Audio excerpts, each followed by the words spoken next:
Un front uni venu d'Europe, plusieurs dirigeants en route pour Washington. Une rencontre cruciale qui approche et pourrait changer le cours de la guerre en Ukraine. Les dirigeants européens et de l'OTAN rejoignent Volodymyr Zelensky pour un face-à-face avec le président Trump.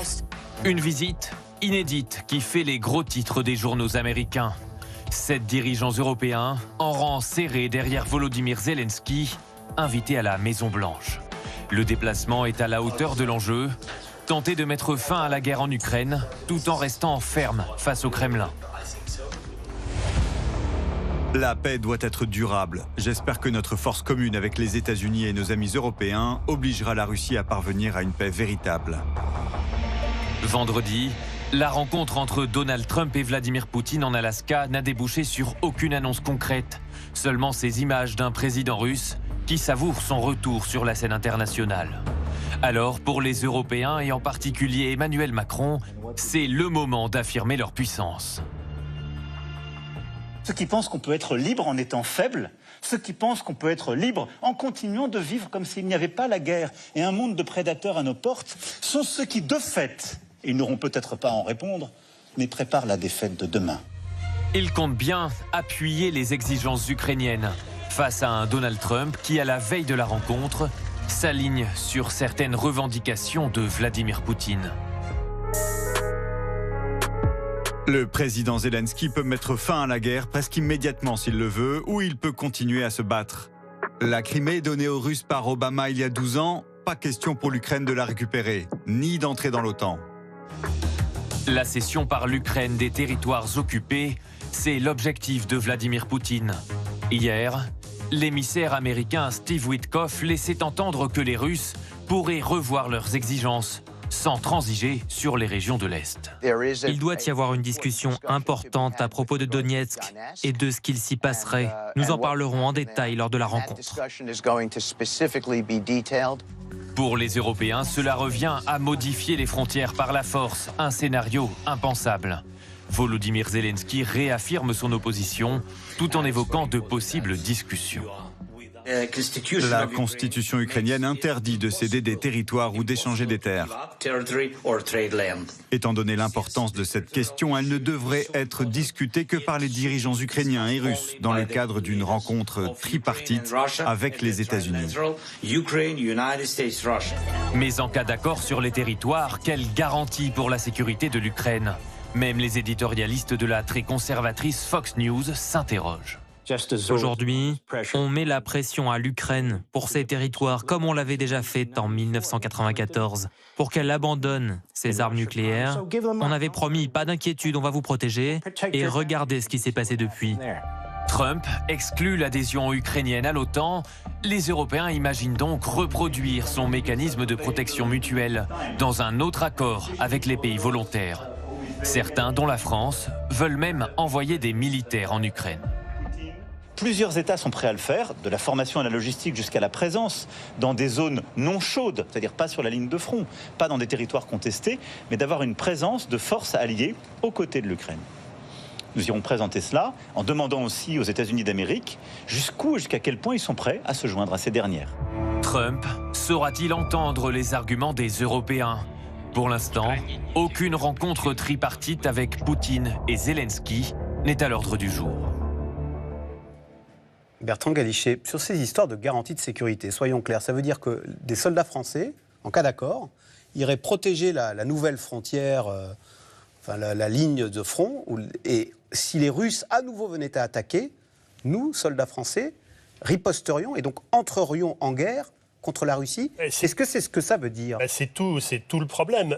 Si vous voulez, il y a une garantie de sécurité qui est théorique et qui pourrait être proposée par les pays européens, un peu effectivement à l'aune de l'article 5 de l'OTAN ou de l'article 42-7 du traité de Lisbonne, du traité européen, qui est à peu près la même chose, c'est-à-dire si un pays est attaqué, la légitime défense fait que les autres viennent à son secours et l'aident par les moyens qu'ils peuvent ou qu'ils souhaitent. Ça, c'est une première chose. Mais effectivement, vous venez très bien de décrire ce qui risque de se passer. Et déjà, Vladimir Poutine avait prévenu, il avait mis le doigt dessus en disant si jamais il y a des troupes européennes qui s'installent en Ukraine, en dehors de tout accord, ils seront les premières cibles et les Français ne faisaient pas exception à cette menace.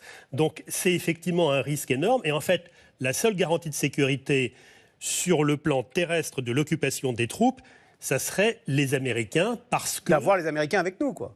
D'embarquer les Américains. Les avoir avec nous et les avoir, je dirais même, en première ligne parce que les Russes ne taperont pas les Américains. En tout cas, ça aurait des conséquences qui, en plus, à la fois sur le plan diplomatique, sur le plan géopolitique, iraient complètement à l'encontre de ce que souhaite Vladimir Poutine.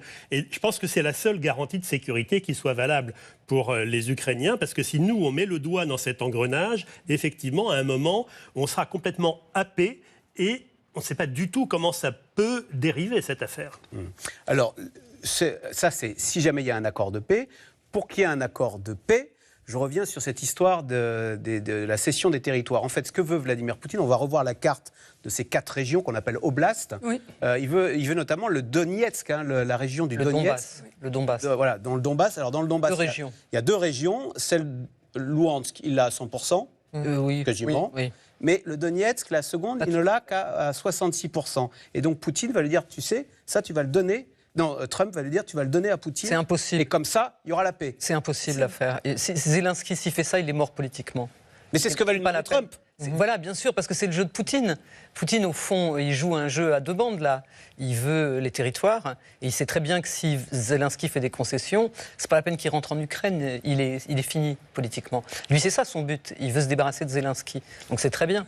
D'autant que ce qui est alors impossible de céder des territoires, parce que Zelensky l'a dit, la Constitution l'empêche, etc. Et puis, en fait, en général, quand on arrête un conflit, on l'arrête, on le gèle sur la ligne de front. On va pas dire, tu vas me donner là les territoires que j'ai pas conquis. Et après, j'arrête. Et puis après, voilà, j'arrête. D'autant que les territoires, là, les 20%, 29% du territoire de l'oblast de Donetsk est considérablement fortifié, puisque les Ukrainiens le tiennent bien depuis 2014, ils ont eu le temps de le fortifier, et que si la Russie en bénéficie, c'est un poste avancé pour lancer, on peut raisonnablement penser qu'ils vont lancer de nouvelles attaques vers les autres régions Parce qu'évidemment, ukrainiennes. les Ukrainiens n'ont aucune confiance dans la parole de Poutine. C'est pour ça qu'ils veulent des garanties de sécurité. Bien sûr. C'est très bien joué du point de vue de la négociation de la part de Vladimir Poutine, parce qu'il a donné à Donald Trump au cours de ces échanges, et c'est ça qu'on entend dans la bouche de son émissaire Stephen Witkoff, le sentiment de lui faire une immense concession, en lui disant, tu sais quoi, si tu m'obtiens la fin, la complétude, la complétion en fait de la conquête de Donbass, donc Luhansk, je l'ai déjà à 100%, Donetsk, il me manque quoi? Allez, 4000 km². Eh bien moi, je gèle la ligne de front, il n'y aura pas d'attaque supplémentaire, je te signe un papier qui dit que je n'attaquerai pas à nouveau l'Ukraine, et même, je mets même les Européens, je n'attaquerai pas de pays européens. Et donc Donald Trump, en agent immobilier, va dire à Zelensky, aujourd'hui lundi, regarde ce que j'ai obtenu pour toi, c'est à prendre ou à laisser. Et donc il a fait à nouveau rentrer dans l'esprit de Donald Trump, c'est pas si compliqué, mais il l'a fait à plusieurs reprises, l'idée que c'est Zelensky le problème. Et donc Donald Trump veut dire, écoute, 4000 km², c'est quoi? Sauf que ça a été très bien expliqué, c'est Kramatorsk, c'est Slaviansk, qui sont 2 verrous, qui sont nos dos dans le maillage, la défense territoriale ukrainienne. Ça fait pas 3 ans, ça fait 10 ans que les Ukrainiens le tiennent. C'est 200 000 Ukrainiens et Ukrainiennes auxquels il faudrait dire, vous savez quoi, vous allez partir, alors où? Je ne sais pas. Et pourquoi? Parce que les Russes qui n'ont pas réussi à obtenir ce que nous tenons depuis 10 ans par les armes, on va le leur donner par le bien d'un accord qui est anticonstitutionnel, et à l'issue de quoi on aurait un bout de papier signé par Vladimir Poutine, sachant que l'histoire de l'Ukraine, c'est celle d'un bout de papier signé.